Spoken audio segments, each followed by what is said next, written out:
नमस्कार दर्शकों, संपूर्ण ब्रह्मांड में मानव जाति का भाग्य 9 ग्रहों के विचरण के आधार पर ही तय होता है। इसीलिए ज्योतिष ग्रंथों में 9 के अंक की महिमा मुक्त कंठ से की गई है। एक सामान्य मनुष्य 9 के अंक से इसीलिए हर समय आबद्ध रहता है, क्योंकि एक स्वस्थ मनुष्य लगभग 21,600 बार श्वास लेता है और इस 21,600 का योग करने पर 9 का अंक ही आता है। हिंदू धर्म के अनुसार 4 युग माने गए हैं: सतयुग, त्रेता युग, द्वापर युग और कलयुग, जिसमें से सतयुग की आयु 1,72,800 वर्ष, द्वापर की आयु 8,64,000 वर्ष, कलयुग की आयु 4,32,000 वर्ष मानी गई है। इन सभी युगों की आयु का योग करने पर 9 का अंक ही आता है। माता भगवती के 9 ही नवरात्रे माने गए हैं। 27 नक्षत्र हैं जिनका योग भी 9 ही आता है। ज्ञान के प्रतीक भी 9 ही माने गए हैं। जीवन रूपी व्रत कुल अंश 360 अंकों पर ही टिका हुआ है। इनका योग करने पर भी 9 का ही अंक आता है। इसीलिए 9 के अंक को ब्रह्मा का प्रतीक माना गया है। ब्रह्मा जी को संसार का सृजक कहा जाता है। अतः एक प्रकार से कहा जा सकता है कि जहाँ पर भी 9 का अंक है वहाँ सृजन की अपार संभावना है। इसीलिए ब्रह्मांड में विचरण करने वाले सभी नवग्रहों का मानव जीवन पर अमिट प्रभाव पड़ता है, जिनका वर्णन हम आज के अंक में करने वाले हैं। उपरोक्त के आधार पर आप यह जान ही गए होंगे कि 9 के अंक का हमारे जीवन में कितना अधिक महत्व है।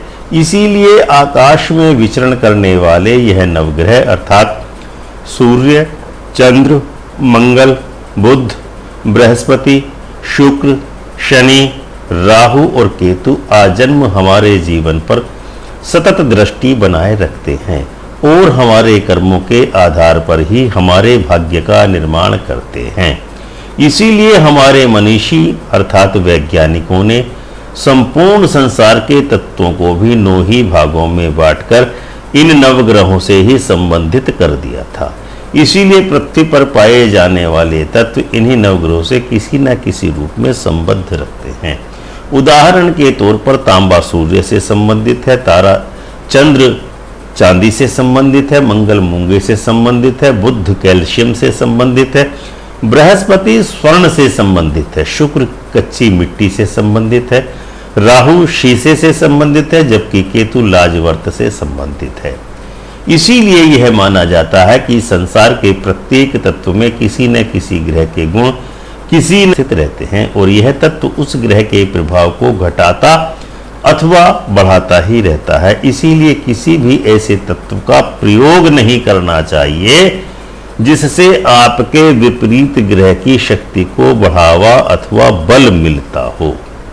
आपने अक्सर देखा होगा कि लोहे को चुंबक अपनी ओर खींचता है। उसी प्रकार हर ग्रह पृथ्वी पर किसी न किसी तत्व को अपनी ओर खींचता है या उसका विस्थापन करता है। यही उसका स्वतत्व कहलाता है और यह 9 ग्रह अपनी दृष्टि, परछाई या किरणें पृथ्वी पर मौजूद तत्वों पर डालते रहते हैं। दूसरा उदाहरण देखिए। सूर्य की किरणों से पृथ्वी पर पड़ा हुआ जल जल्दी ही सूख जाता है, बालू गर्म हो जाती है। प्रातः काल को सूर्य की किरणें पड़ते ही कमल का पुष्प खिल जाता है और जब तक सूर्य छिप नहीं जाता तब तक कमल का फूल खिला ही रहता है। सूर्यमुखी का पुष्प हमेशा सूर्य की ओर ही अपना मुख रखता है। जैसे जैसे सूर्य गति करता रहता है, सूरजमुखी का फूल भी वैसे ही वैसे घूमता रहता है, जबकि इसके विपरीत चंद्रमा की किरणें बालू अथवा पानी को शीतलता प्रदान करती हैं। इन तथ्यों के आधार पर यह पूर्णतः सिद्ध होता है कि इन 9 ग्रहों में से सभी का प्रभाव भूमि में मौजूद तत्वों पर निश्चित ही पड़ता रहता है।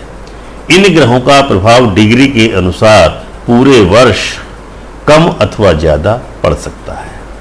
जैसे दोपहर के समय सूर्य सर्वाधिक बली और गर्मी उत्पन्न करता है कि उस समय आकाश से उसकी सीधी किरणें पृथ्वी पर सीधा प्रभाव डालती हैं। जैसे ही किसी बच्चे का जन्म होता है तो उसके जन्म लेते ही अर्थात माता के गर्भ से बाहर आते ही उसके शरीर में इन 9 ग्रहों की किरणें पड़ते ही उसके भाग्य को उसके शरीर पर अंकित कर दिया जाता है इन ग्रहों के द्वारा। जिस प्रकार से कैमरे का शटर एक क्षण के लिए खुलते ही एक क्षण में से भी कम समय में सामने वाले का चित्र अंकित हो जाता है, उसी प्रकार से नवजात शिशु के शरीर में किस ग्रह की कितनी शक्ति दाखिल हुई होती है, इस तथ्य का निर्धारण इस आधार पर किया जाता है कि बच्चे के जन्म के समय शरीर से कितनी दूरी पर, कितनी डिग्री पर, कितने अक्षांश पर, किस एंगल से अपनी किरणें बच्चे के शरीर पर डाल रहे थे और कुल मिलाकर सभी 9 ग्रहों की शक्ति बच्चे के शरीर में प्रवेश करके अपना अपना प्रभाव स्थापित कर देती है। इसी को बच्चे के शरीर में ग्रहों का बंटवारा कहते हैं अथवा इसी को भाग्य का नाम दिया जाता है। आकाश में विचरण करने वाले इन ग्रहों के विवरण को ही जन्म कुंडली, लग्न कुंडली, राशि कुंडली कहा जाता है। दूसरे शब्दों में इस तथ्य को इस प्रकार भी कहा जा सकता है कि जिस प्रकार हर बच्चे के शरीर में दाखिल होने वाली ग्रहों की शक्ति अलग अलग होती है, उसी प्रकार दुनिया के सभी लोगों की किस्मत अथवा भाग्य भी अलग अलग होता है। सभी नवग्रह आकाश में सदैव गति करते रहते हैं, इसीलिए मनुष्य के शरीर पर पड़ने वाले इन ग्रहों का प्रतिबिंब भी बदलता रहता है, जिसे ग्रहों की चाल या गति भी कहा जाता है, जिसके कारण मनुष्य के शरीर में मौजूद तत्वों की मात्रा में गुणात्मक परिवर्तन आता रहता है, अनुपात बदलता रहता है और दुनिया के प्रत्येक मनुष्य का भाग्य परिवर्तित होता रहता है। इस प्रकार उसकी अपनी किस्मत सतत बदलती रहती है, चाहे वह कर्म करे या न करे। परंतु ऐसा होना पूर्णतः प्राकृतिक है, जैसे आप कुछ करें या ना करें। लेकिन कभी गर्मी होती है, तो कभी सर्दी होती है, तो कभी बरसात होती है, यानी मनुष्य की किस्मत सदैव बदलती रहती है।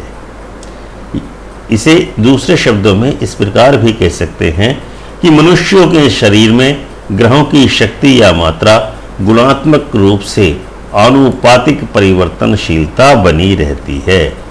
ठीक इसी प्रकार से मनुष्य अपने शरीर के तत्वों के अनुपात में परिवर्तन करके अपनी किस्मत या भाग्य को बदल सकता है। जैसे जैसा खाए अन्न वैसा हो मन, जैसा होगा मन वैसा ही होगा कर्म, जैसा होगा कर्म वैसा ही होगा भाग्य। उदाहरण के तौर पर कमरे की छत में लगे पंखे के साथ यदि 9 रंग के बल्ब फिट कर दिए जाएं और उसके नीचे मेज पर श्वेत रंग का कागज बिछाकर उस पर कांच की एक बोतल रख दी जाए और उस कांच की बोतल में शीशे के टुकड़े 9 रंगों के भर करके रख दिए जाए, जब पंखे के साथ लगे 9 बल्ब घूमेंगे तो उनकी परछाई उस बोतल पर भी पड़ेगी। मेज पर बिछे कागज पर अलग अलग रंगों में उसी रफ्तार में बदलता हुआ मंजर नजर आएगा जिस रफ्तार से पंखा घूम रहा है।